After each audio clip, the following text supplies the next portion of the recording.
নমস্কার। ভারতে বিয়ে মানেই তো শুধু উৎসব নয়, এর সাথে জড়িয়ে থাকে অনেক নিয়মকানুনও। আর তার মধ্যে একটা খুব জরুরি বিষয় হলো উপহার আর ট্যাক্স। তো চলুন আজকের এই আলোচনায় আমরা এই জটিল বিষয়টা একদম সহজ করে বুঝে নিই, যাতে বিয়ের আনন্দটা ট্যাক্সের চিন্তায় এতটুকুও ফিকে না হয়ে যায়। আচ্ছা, বিয়ে তো ঠিক হয়ে গেছে, তাই না? আর তার সাথে সাথেই শুরু হয়ে যায় উপহারের পালা। কিন্তু মনে একটা চিন্তা ঘুরপাক খায়, এত যে দামি দামি গিফট আসছে, এগুলোর উপর আবার ট্যাক্স দিতে হবে না তো?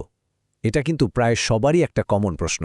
তবে শুনুন, একদম চিন্তা করবেন না, এর একটা খুব সহজ সমাধান আছে। তো কি সেই সমাধান? চলুন এবার তাহলে সেই ভালো খবরটা জেনে নেওয়া যাক।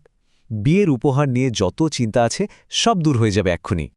যদি এক কথায় উত্তর চান, তাহলে উত্তরটা হলো বিয়ের অনুষ্ঠানে পাওয়া যে কোনো উপহারের ওপর কোনো ট্যাক্স লাগে না। হ্যাঁ, ঠিকই শুনেছেন, এটা ১০০% করমুক্ত। দারুণ স্বস্তির ব্যাপার, তাই না? আর দেখুন, এটা কিন্তু এমনি এমনি কোনো কথা নয়। এটা একেবারে পাকাপোক্ত আইন। আমাদের দেশে যে ইনকাম ট্যাক্স অ্যাক্ট আছে, মানে আয়কর আইন ১৯৬১, তার সেকশন 56(2)(x)-এ একদম পরিষ্কার করে লেখা আছে যে বিয়ের অনুষ্ঠানে পাওয়া কোনো উপহারের ওপর ১ পয়সাও ট্যাক্স লাগবে না। আর সবচেয়ে মজার আর গুরুত্বপূর্ণ ব্যাপারটা কি জানেন? এই ট্যাক্স ছাড়ের কোনো সর্বোচ্চ সীমা বা আপার লিমিট নেই। অন্য অনেক উপহারের ক্ষেত্রে যেমন একটা টাকার অঙ্কের পর ট্যাক্স দিতে হয়, বিয়ের উপহারের ক্ষেত্রে তেমন কোনো বাধা ধরা নিয়ম নেই। ধরুন, একটা উদাহরণ দিই। কোনো দম্পতি হয়তো বিয়েতে ১০ লাখ টাকা ক্যাশ পেলেন আর তার সাথে ৫ লাখ টাকার সোনা। তাহলে এই যে মোট ১৫ লাখ টাকা হলো, এর পুরোটার ওপরেই কিন্তু কোনো ট্যাক্স লাগবে না, পুরোটাই ট্যাক্স ফ্রি। যদিও নিয়মটা শুনতে খুবই ভালো লাগছে, এর সাথে কিন্তু কিছু সূক্ষ্ম ব্যাপারও জড়িয়ে আছে। মানে কিছু ছোট কিন্তু খুব জরুরি শর্ত আছে। চলুন এবার সেই নিয়মগুলো জেনে নিই, যেগুলো অবশ্যই মাথায় রাখতে হবে। এখানে একটা বিষয় খুব পরিষ্কার করে বোঝা দরকার। এই ট্যাক্স ছাড়টা কিন্তু শুধুমাত্র বর আর কনের জন্য। মানে উপহারটা যদি সরাসরি বর বা কনেকে দেওয়া হয়, তবেই সেটা ট্যাক্স ফ্রি। তাদের বাবা মা বা ভাই বোন যদি কোনো উপহার পান, তাহলে কিন্তু এই ছাড়টা পাওয়া যাবে না। বেশ, তাহলে এবার মনে একটা প্রশ্ন আসতেই পারে যে বিয়ে ছাড়া অন্য কোনো সময়ে যদি আত্মীয়দের থেকে উপহার পাওয়া যায়, তখন কি হবে? সেটার উপর কি ট্যাক্স লাগবে? আয়কর আইনের নিয়ম অনুযায়ী কিছু নির্দিষ্ট আত্মীয়র কাছ থেকে পাওয়া উপহারের ওপর কোনো ট্যাক্স লাগে না, উপলক্ষ যাই হোক না কেন। এই আত্মীয়দের তালিকায় কারা পড়েন?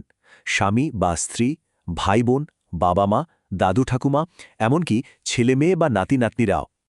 আচ্ছা, তাহলে কি বিয়ের অনুষ্ঠানে নগদ টাকা উপহার নেওয়ার ব্যাপারে কোনোই লিমিট নেই? এখানেই কিন্তু একটা বড়সড় টুইস্ট আছে।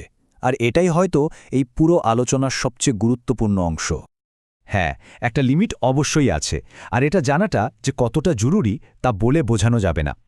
এই নিয়মটা কিন্তু বিয়ের উপহারের নিয়ম থেকে আসছে না, এটা আসছে আয়কর আইনের সম্পূর্ণ আলাদা একটা ধারা থেকে, সেকশন 269(ST)। এই সেকশন 269(ST) অনুযায়ী কোনো একজন ব্যক্তির কাছ থেকে একদিনে ২ লাখ টাকার বেশি ক্যাশ বা নগদ টাকা নেওয়া আইনত নিষিদ্ধ। মনে রাখতে হবে, এই নিয়মটা কিন্তু শুধু নগদ টাকার জন্য। এখন প্রশ্ন হলো, যদি এই নিয়মটা কেউ না মানে, তাহলে কি হবে?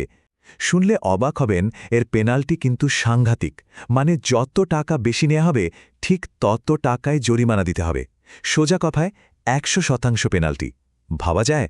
তাই এই ব্যাপারটা নিয়ে কিন্তু একদমই হালকাভাবে নিলে চলবে না, খুব সাবধান থাকতে হবে। তাহলে তো নিয়মকানুন সব জানা হয়ে গেল। এবার চলুন কিছু স্মার্ট প্ল্যানিংয়ের কথা ভাবা যাক। মানে কিভাবে এই উপহারগুলো থেকে সবচেয়ে বেশি লাভ পাওয়া যেতে পারে আর ভবিষ্যতে কোনো ঝামেলার সম্ভাবনাও থাকবে না। দেখুন, কয়েকটা সহজ স্টেপ আছে। প্রথমত, কে কি উপহার দিল তার একটা সুন্দর করে তালিকা বানিয়ে রাখা উচিত। এতে পরে কোনো প্রশ্ন উঠলে উত্তর দিতে সুবিধা হয়। দ্বিতীয়ত, ওই যে ২ লাখ টাকার নগদ লিমিটের কথা বললাম, সেটা এড়ানোর সবচেয়ে ভালো উপায় হলো ডিজিটাল পেমেন্ট। অতিথিদের চেক, ব্যাংক ট্রান্সফার বা ইউপিআই করতে অনুরোধ করা যেতে পারে। আর সবশেষে, যে টাকাটা উপহার হিসেবে পাওয়া গেল, সেটা ফেলে না রেখে বুদ্ধি করে বিনিয়োগ করা উচিত। পিপিএফ, ইএলএসএস বা এনপিএসের মতো ট্যাক্স বাঁচানোর স্কিমগুলোতে বিনিয়োগ করলে টাকাটা আরও বাড়বে। চলুন শেষ করার আগে পুরো আলোচনাটার সারসংক্ষেপটা একবার দেখে নিই। মানে কোন কোন পয়েন্টগুলো একেবারে ভুললে চলবে না।